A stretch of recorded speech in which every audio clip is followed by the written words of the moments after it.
Hi students, 12th chemistry unit 12 carbonyl compounds and carboxylic acids நேற்று reaction of aldehydes and ketones பார்த்துட்டு இருந்தோம். அதில் நேற்று reaction of NH3 பார்த்தோம். இன்னைக்கு oxidation of aldehydes and ketones பார்க்கலாம். நம்ம ஆல்ரெடி ஆல்கஹால் லெசனில் படிச்சிருக்கோம் 11th யூனிட்டில். ஒரு ஆல்டிஹைடையோ கீட்டோனையோ நம்ம ஆக்சிடைஸ் பண்ணோன்னா அது கார்பாக்சிலிக் ஆசிடாக மாறும் அப்படின்ட்டு. இப்போது ஒரு ஆல்டிஹைட் எடுத்து நம்ம ஆக்சிடைஸ் பண்ணோம் அப்படின்னா, ஃபார் எக்ஸாம்பிள் அசிட்டால்டிஹைட், இந்த அசிட்டால்டிஹைட் எடுத்து நம்ம ஆக்சிடைஸ் பண்ணோம் அப்படின்னா இந்த ஆல்டிஹைடில் எத்தனை நம்பர் ஆஃப் கார்பன் இருக்கோ அதுக்கேற்ற மாதிரி இந்த கார்பன் குறையாமல் நமக்கு கார்பாக்சிலிக் ஆசிட் கிடைக்கும் அப்படின்னு சொல்கிறாங்க. இப்போ பாருங்கள், இங்கே 2 கார்பன் இருக்கு இல்லையா, இந்த 2 கார்பனும் அப்படியே கொஞ்சம் கூட மாறாமல் நமக்கு ஒரு ஆசிட் கிடைக்கும். அப்போ என்ன ஆசிட் கிடைக்கும்? CH3 C double bond O OH இப்படி கிடைக்கலாம் இல்லையா. இது வந்து அசிட்டால்டிஹைட், இது அசிட்டிக் ஆசிட். இப்போ இந்த ஆல்டிஹைடை நம்ம ஆக்சிடைஸ் பண்ணுறதுக்கு எந்த மாதிரியெல்லாம் ஆக்சிடேஷன் ஏஜென்ட் யூஸ் பண்ணலாம்? நம்ம பொட்டாசியம் டைக்ரோமேட் யூஸ் பண்ணலாம், K2Cr2O7 யூஸ் பண்ணலாம், பொட்டாசியம் பெர்மாங்கனேட் KMNO4 யூஸ் பண்ணலாம், அப்புறமா குரோமிக் ஆக்சைடு யூஸ் பண்ணலாம், H2CrO4 யூஸ் பண்ணலாம். ஸோ இதெல்லாம் நம்ம ஆக்சிடைசிங் ஏஜெண்ட்டாக யூஸ் பண்ணி நம்ம ஒரு ஆல்டிஹைடை ஆக்சிடைஸ் பண்ணோன்னா இந்த ஆல்டிஹைடில் எத்தனை நம்பர் ஆஃப் கார்பன் இருக்கோ அந்த கார்பன் அப்படியே நமக்கு வந்து ப்ராடக்டாக கிடைக்கும் அப்படின்னு சொல்கிறாங்க. இதே ஒரு கீட்டோனை வந்து அவ்வளோ சீக்கிரம் நம்மளால் ஆக்சிடைஸ் பண்ண முடியாது. ரொம்ப ஸ்ட்ராங்கஸ்ட் ஆக்சிடைசிங் ஏஜெண்ட் கொடுத்தா மட்டும்தான் கீட்டோன் வந்து ஆக்சிடைஸ் ஆகும். ஸோ கீட்டோனை பொறுத்த வரைக்கும் ஸ்ட்ராங்கான ஆக்சிடைசிங் ஏஜென்ட் யூஸ் பண்ணும். அதாவது கான்சன்ட்ரேட்டட் HNO3, அதாவது நைட்ரிக் ஆசிட், இல்லைனா அசிடிஃபைட் H ப்ளஸ் போட்டோன்னா அசிடிஃபைட் ஆசிட் கூட மிக்ஸ் பண்ண KMNO4, அப்படி இல்லைனா ஆசிட் கூட மிக்ஸ் பண்ண பொட்டாசியம் டைக்ரோமேட் K2Cr2O7. இந்த மாதிரி ஸ்ட்ராங் ஆக்சிடைசிங் ஏஜென்ட் கொடுத்து நம்ம ஆக்சிடைஸ் பண்ணோம் அப்படின்னா எப்படி கிடைக்கும் அப்படின்னா, நம்ம இப்போ எத்தனை கார்பன் இருக்கோ அதுக்கும் கம்மியாக தான் கிடைக்கும் அப்படின்னு சொல்கிறாங்க. அதை ரியாக்டண்ட்டில் எத்தனை கார்பன் இருக்கோ ப்ராடக்டில் அதை விட கம்மியான கார்பன் வச்ச ப்ராடக்ட் தான் கிடைக்கும் அப்படின்னு சொல்கிறாங்க. இப்போ பாருங்கள், இப்போது ஒரு அன்சிமெட்ரிக்கல் கீட்டோன் இருக்குன்னு வச்சுக்கலாமே. அன்சிமெட்ரிக்கல் கீட்டோன்னா என்னென்னா, இப்போ ஃபார் எக்ஸாம்பிள் நம்ம பென்டேன் 2 எடுத்துக்கலாம். பென்ட்னா எத்தனை? 5 இருக்கணுமா? CH3 CH2 CH2 C double bond O CH3. இது வந்து பென்டேன் 2 இந்த பென்டேன் 2 நம்ம HNO3 வச்சு ஆக்சிடைஸ் பண்ணுறோம்.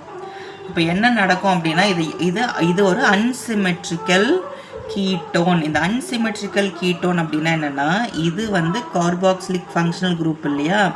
இதுக்கு இந்த பக்கம் பாருங்கள், நமக்கு ஒரே ஒரு அல்கைல் குரூப் மட்டும்தான் இருக்குது. இந்த பக்கம் பாருங்கள், 1 2 3 அல்கைல் குரூப் இருக்குது. ஸோ இந்த பக்கம் லெஸர் அல்கைல் குரூப் இருக்குது, இந்த பக்கம் ஹையர் அல்கைல் குரூப் இருக்குது. இப்படி இருந்தால் இது வந்து அன்சிமெட்ரிக்கல் அப்படின்னு சொல்லுவாங்க. இப்போ சிமெட்ரிக்கல் அப்படின்னா CH3 C double bond O CH3. இந்த பக்கமும் ஒரு அல்கைல் குரூப், இந்த பக்கமும் ஒரு அல்கைல் குரூப் இருக்குது. ஸோ இதெல்லாம் சிமெட்ரிக்கல். இந்த மாதிரி அன்சிமெட்ரிக்கல் ஒரு கீட்டோனை எடுத்து நம்ம ஆக்சிடைஸ் பண்ணோன்னா பஃப் ரூல் அப்படின்னு ஒன்று இருக்குது. அந்த பஃப் ரூல் படி இந்த கார்பன் ஆக்சிஜன் டபுள் பாண்ட் வந்து இந்த கம்மி அல்கைல் குரூப் வச்சிருக்கிற அந்த சைடு தான் போகும் அப்படின்னு சொல்கிறாங்க. இப்போ நான் ஆல்ரெடி என்ன சொன்னேன், இதில் எத்தனை கார்பன் இருக்கோ அதை விட கம்மியான கார்பன் வச்சு தான் நமக்கு ஒரு ப்ராடக்ட் கிடைக்கும்னு சொல்லியிருக்கேன் இல்லையா. இப்போ பாருங்கள், இப்போ இது தனியாக ஒரு ஆசிடாக மாறும், இது தனியாக ஒரு ஆசிடாக மாறும். பாருங்கள், இப்போ இங்கே எத்தனை கார்பன் இருக்குது? 1 2 3. கம்மியாக கார்பன் வச்சு ப்ராடக்ட் எப்படி கிடைக்குதுன்னா CH3 CH2 COOH. அதே மாதிரி இந்த இடத்துல பாருங்க, CH3 COOH. இப்படி தான் ப்ராடக்ட் கிடைக்கும். இது ஒரு ப்ராடக்ட் மொத்தம் இது 5 இருக்குது. பட் நமக்கு இந்த பக்கம் 3 கார்பன் தான் கிடச்சிருக்கு, இந்த பக்கம் 2 கார்பன், இந்த பக்கம் 2 கார்பன் இருக்குது, அது 2 கார்பன் கிடச்சிருச்சு. இந்த பக்கம் மொத்தமாக 5 வந்து தனித்தனியாக பிரிஞ்சிருக்கு. 3 கார்பன் வச்சு ஒரு ஆசிடும் 2 கார்பன் வச்சு ஒரு ஆசிடும் கிடச்சிருக்கு. இது என்னது? Ethanoic propanoic acid. ப்ரோப்பனாயிக் ஆசிடும் எத்தனாயிக் ஆசிடும் நமக்கு கிடைச்சிருக்கு. இப்படி தான் கீட்டோன் ஆக்சிடைஸ் ஆகும். அடுத்தது பார்த்தீங்கன்னா ரிடக்ஷன் ரியாக்ஷன்ஸ் பார்க்கலாம். இப்போது reduction reaction of aldehydes and கீட்டோன்ஸில் ஃபஸ்ட்டு நம்ம ரிடக்ஷன் டு ஆல்கஹால் பார்க்கலாம். நம்ம ஆல்ரெடி படிச்சிருக்கோம், ஒரு ஆல்கஹால் ஆக்சிடைஸ் ஆச்சுன்னா அது ஆல்டிஹைடாகவும் கீட்டோனாகவும் மாறும். நம்ம 11th லெசனில் படிச்சிருக்கோம். அது அப்போது ஒரு ஆல்டிஹைடோ கீட்டோனோ ரெடியூஸ் ஆச்சுன்னா ஆல்கஹாலாக தானே மாறணும். ஆல்கஹால் ஆக்சிடைஸ் ஆச்சுன்னா ஆல்டிஹைடு கீட்டோன். இதே ஒரு கீட்டோன் வந்து ரெடியூஸ் ஆச்சுன்னா ஆல்கஹாலாக மாறணும். பாருங்கள், நம்மளுக்கு ஆல்ரெடி தெரியும், ஒரு ப்ரைமரி ஆல்கஹால் ஆக்சிடைஸ் ஆச்சுன்னா நமக்கு ஆல்டிஹைடு கிடைக்கும். அப்போ ஒரு ப்ரைமரி ஆல்டிஹைடு, அப்போ ஒரு ஆல்டிஹைடு ரெடியூஸ் ஆச்சுன்னா நமக்கு ஒரு ப்ரைமரி ஆல்கஹால் கிடைக்கும். இதே ஒரு செகண்டரி ஆல்கஹால் ஆக்சிடைஸ் ஆச்சுன்னா நமக்கு கீட்டோன் கிடைக்கும்னு படிச்சிருக்கோம்.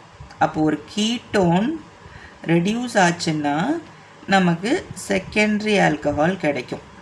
ஆமாம் தானே? இப்போ பாருங்கள், ஒரு ப்ரைமரி ஆல்கஹால் ஒரு ஆல்டிஹைடு எடுத்துக்கலாம். CH3 C double bond OH.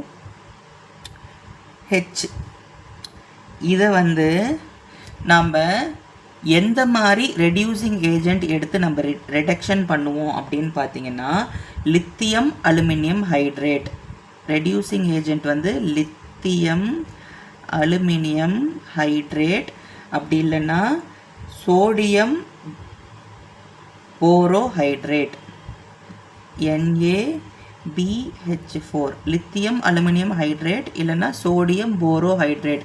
இந்த ரிடக்ஷன் ஏஜெண்ட் எடுத்துக்கிட்டால் மட்டும்தான் இந்த C டபுள் பாண்ட் O போய் அட்டாக் பண்ணி ரெடியூஸ் பண்ணும். அப்படி இல்லைன்னா இது கூட வேறு ஏதாவது double bond CH3 CH2 double bond இருந்ததுன்னா மற்ற ரெடியூசிங் ஏஜென்ட்ஸ் அதை போய் அட்டாக் பண்ணும். ஸோ நம்மளுக்கு லித்தியம் அலுமினியம் ஹைட்ரேட்டையும் சோடியம் போரோஹைட்ரேட்டையும் எடுத்துக்கிட்டோம்னா மட்டும்தான் இந்த C டபுள் பாண்ட் O வந்து ரெடியூஸ் ஆகும், அட்டாக் ஆகி ரெடியூஸ் ஆகும். பாருங்கள், இப்போ வந்து ரிடக்ஷன் பண்ணுறோம். லித்தியம் அலுமினியம் ஹைட்ரேட் கூட ரெடியூஸ் பண்ணோம்னா ஆல்டிஹைட் ரெடியூஸ் ஆனால் என்ன கிடைக்கும்? ப்ரைமரி ஆல்கஹால் கிடைக்கும். பாருங்கள், CH3, இங்கே இந்த C, இங்கே ஒரு H இருக்குது, இங்கே ஒரு O இருக்குது. அப்போ என்ன பண்ணணும்? 2 ஹைட்ரஜன், இங்கே ஒரு H சேரணும், இங்கே ஒரு H சேரணும். பாருங்கள், CH2OH நமக்கு ஒரு ப்ரைமரி ஆல்கஹால்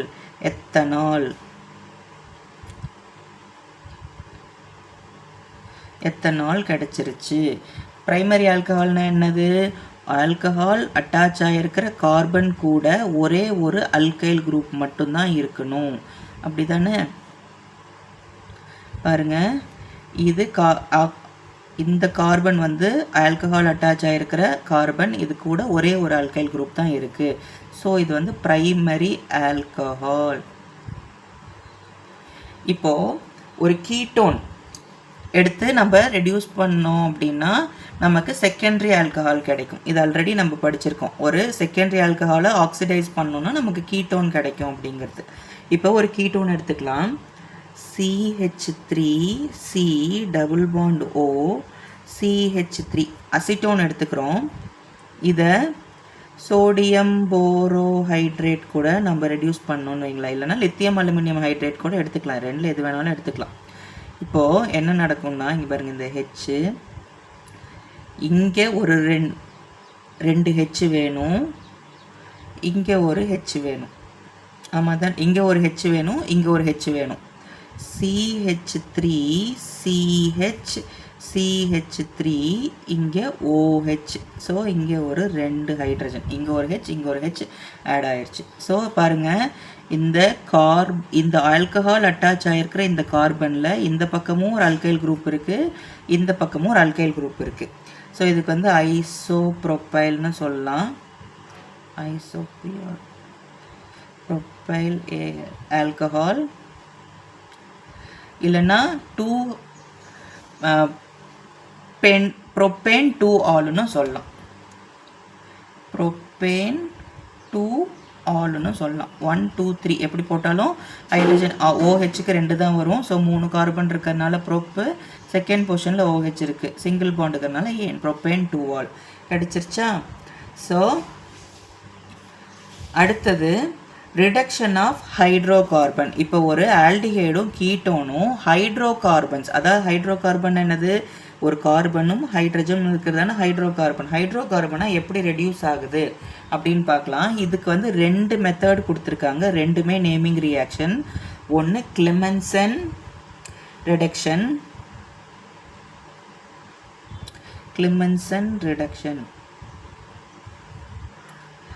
இன்னொன்று உல்ஃப்-கிஷ்னர் ரிடக்ஷன்.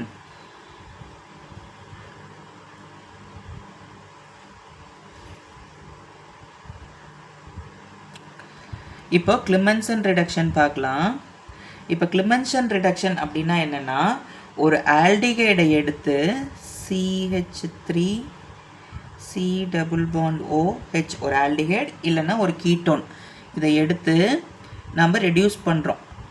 இதுக்கு ரெடியூசிங் ஏஜெண்ட்டாக என்ன யூஸ் பண்ணுறாங்க, ஜிங்க் அமல்கம். ஜிங்க் அமல்கம் அப்படின்னா என்னென்னா, ஜிங்க் எடுத்து மெர்க்குரி கூட கலந்து வச்சுருப்பாங்க, அதுதான் ஜிங்க் அமல்கம். இது கூட கார்ன் ஹைட்ரோக்ளோரிக் ஆசிட் போட்டு நம்ம ரியாக்ட் பண்ணோம் அப்படின்னம்னா CH3 இங்கே 2 இந்த O ரிமூவ் ஆகிட்டு, அதாவது மொத்தம் 4 ஹைட்ரஜன் ரியாக்ட் ஆகும். இங்கே இருக்கக்கூடிய 2 ஹைட்ரஜன் இந்த ஓவை தூக்கிட்டு H2O வெளியில் போயிடும். மீதி இருக்கிற 2 ஹைட்ரஜன் இங்கே சேர்ந்துக்கும். பாருங்கள், CH3 இங்கே CH இருக்குது, இது கூட இன்னும் 2 ஹைட்ரஜன் சேர்ந்துச்சுன்னா CH3. மீதி இருக்கக்கூடிய 2 ஹைட்ரஜன் இந்த ஆக்சிஜன் கூட ரியாக்ட் ஆகி H2O போயிடும். இதுக்கு பேர் என்னது, ஈத்தேன்.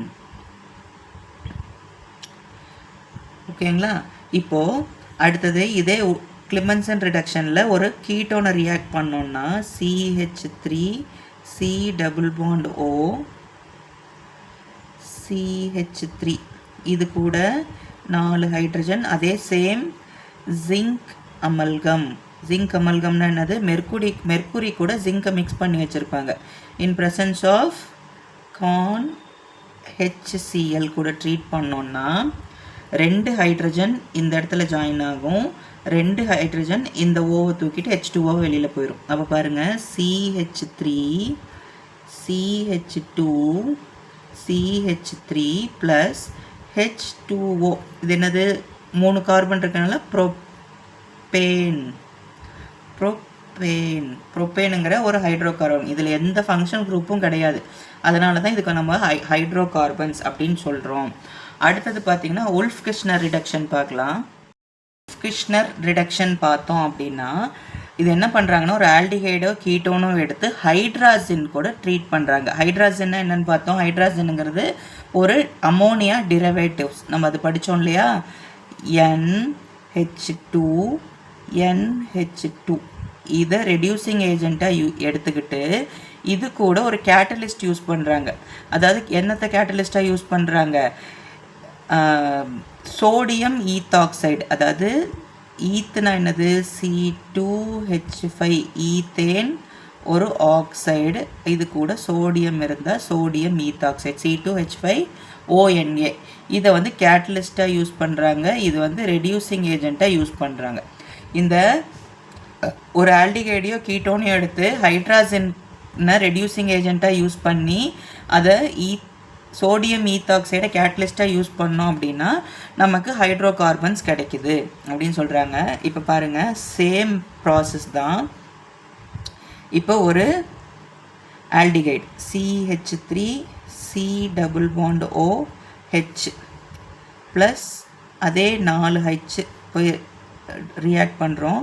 பட் இங்கே என்ன பண்ணுறோம், நம்ம ரெடியூசிங் ஏஜென்ட்டு அங்கே ஜிங்க் அமல்கம் கொடுத்தோம், கேட்டலிஸ்ட்டாக வந்து ஹைட்ரோக்ளோரிக் ஆசிட் யூஸ் பண்ணோம். இந்த இடத்துல கேட்டலிஸ்ட்டாக வந்து ஹைட்ராசின் NH2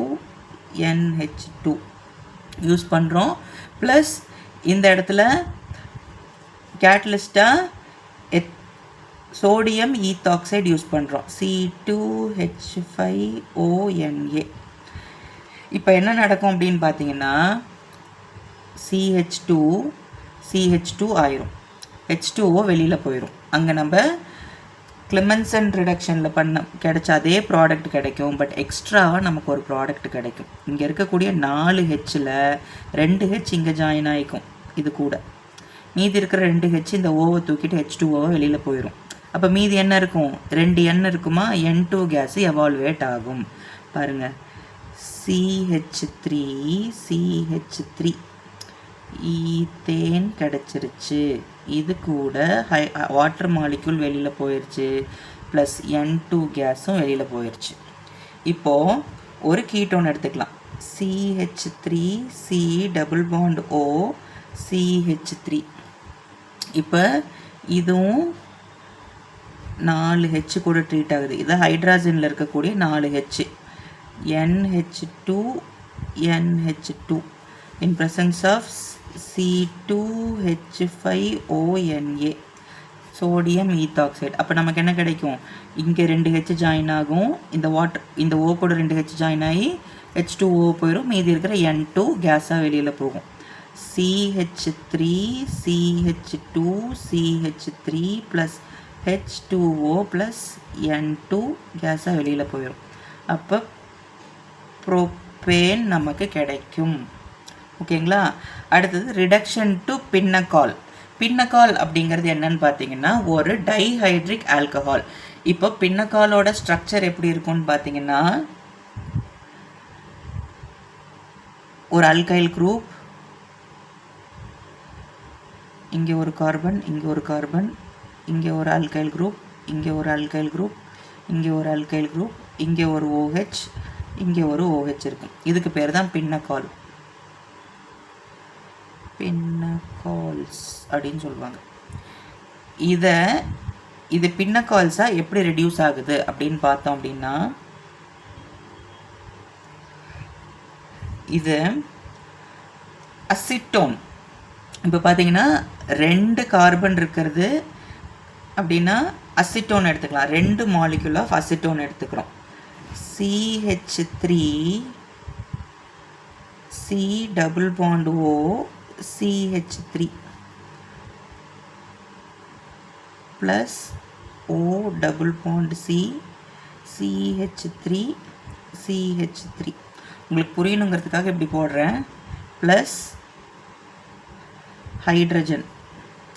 இதை எது கூட ட்ரீட் பண்ணுறோம் அப்படின்னா நம்ம கிளிமன்சன் ரிடக்ஷனில் ஜிங்க் அமல்கம் கூட ட்ரீட் பண்ண மாதிரி இங்கே மெக்னீஷியம் அமல்கம், அதாவது மெக்னீஷியத்தை மெர்க்குரி கூட மிக்ஸ் பண்ணி வச்சுருப்பாங்க, சரிங்களா, அவங்க கூட ட்ரீட் பண்ண போகிறாங்க. இப்போ என்ன நடக்குது பாருங்கள், இந்த O கூட H ஜாயின் ஆகிக்க போகுது, இந்த 2 H போய் இது கூட ஜாயின் ஆகிக்க போகுது, அவ்வளோதான். பாருங்கள், CH3 C இங்கே மேலே OH, இந்த OH தான் இங்கே இந்த ஒரு பாண்டு போய் H கூட ஜாயின், அதனால் டபுள் பாண்ட் பிரேக் ஆகிரும். COH CH3, இங்கே கீழே ஒரு CH3 இங்கே ஒரு CH3. இதுக்கு பேர் தான் பின்னக்கால். இதுக்கு பேர் பின்னக்கால். இந்த பின்னக்காலுக்கு இன்னொரு பேர் இருக்குது. IUPAC நேம் எப்படின்னு பார்த்தீங்கன்னா, இங்கே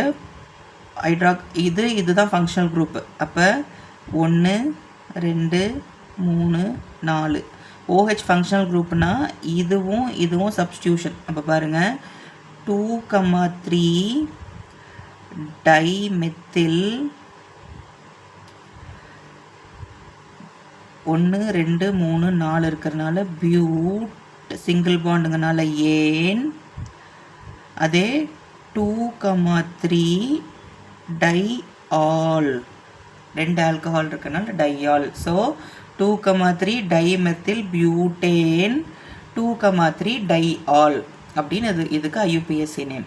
அடுத்தது ஹாலோஃபார்ம் ரியாக்ஷன்.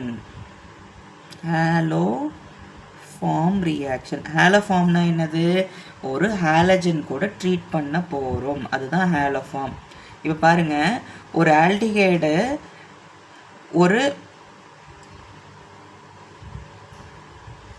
ஆல்டிகைடு எடுத்து நாம் ஒரு ஹாலஜன் கூட ட்ரீட் பண்ண போகிறோம். அதாவது ஹாலஜன் என்னது? ஒரு குளோரினோ புரோமினோ அயோடினோ அந்த மாதிரி இருக்கக்கூடிய ஒரு ஹாலஜன் கூட ட்ரீட் பண்ணுறோம். பாருங்கள், ஒரு கீட்டோன் எடுத்துக்கலாம். CH3 C double bond O CH3. இதை Cl2 கூட ஜாயின் எடுத்துக்கிறோம். அப்போ 3 மாலிக்யூல் ஆஃப் இங்கே 3 H இருக்கிறதுனால இங்கே 3 போட்டுக்கலாம். இது எப்படின்னா, இங்கே மொத்தம் 6 Cl இருக்கு இல்லையா, அதில் 3 Cl இந்த ஹெச்சை தூக்கிட்டு HCl வெளியில் போயிடும். அப்போது மீதி இருக்கிற 3 Cl இந்த இடத்துல அட்டாச் ஆகும். Cl3. மீதி இருக்கிறது அப்படி எழுதுங்க. C double bond O CH3. ஓகேங்களா? இது அடுத்தது ஒரு அல்கலின் சொல்யூஷன் கூட ட்ரீட் பண்ணோன்னா NaOH. இது ஒரு பேஸ் ONA மைனஸ் H ப்ளஸ்ஸாக பிரியும். சரிங்களா? மீதி இருக்கிறது பாருங்கள், CH3 எப்படி பின்னாடி இருந்து எழுதிக்கலாம். C டபுள் பாண்ட் O இந்த ONA மைனஸ் இந்த இடத்துல ஜாயின் ஆகிக்கும். ONA. இப்படி நமக்கு ஒரு ப்ராடக்ட் கிடைக்கும். இப்போது இந்த ஹாலோஃபார்மில் நம்ம இங்கே குளோரின் எடுத்ததுனால தான் நமக்கு இங்கே குளோரோஃபார்ம் கிடச்சிருக்கு. அதுக்கு பதிலாக நம்ம ஹாலஜனில் அயோடின் எடுத்தோம்னா அயோடோஃபார்ம் கிடைக்கும். புரோமின் எடுத்திங்கன்னா புரோமோஃபார்ம். அந்த மாதிரி நமக்கு என்ன ஹாலஜன் எடுக்கிறோமோ அதுக்கேற்ற மாதிரி நமக்கு காம்பவுண்ட் கிடைக்கும். சரிங்களா? அடுத்தது ஒரு முக்கியமான ரிப்பீட்டடாக பப்ளிக்கில் கேட்கக்கூடிய ஒரு மெக்கானிசம் ரியாக்ஷன். கொஞ்சம் தெளிவாக கவனிங்க. தேங்க்யூ.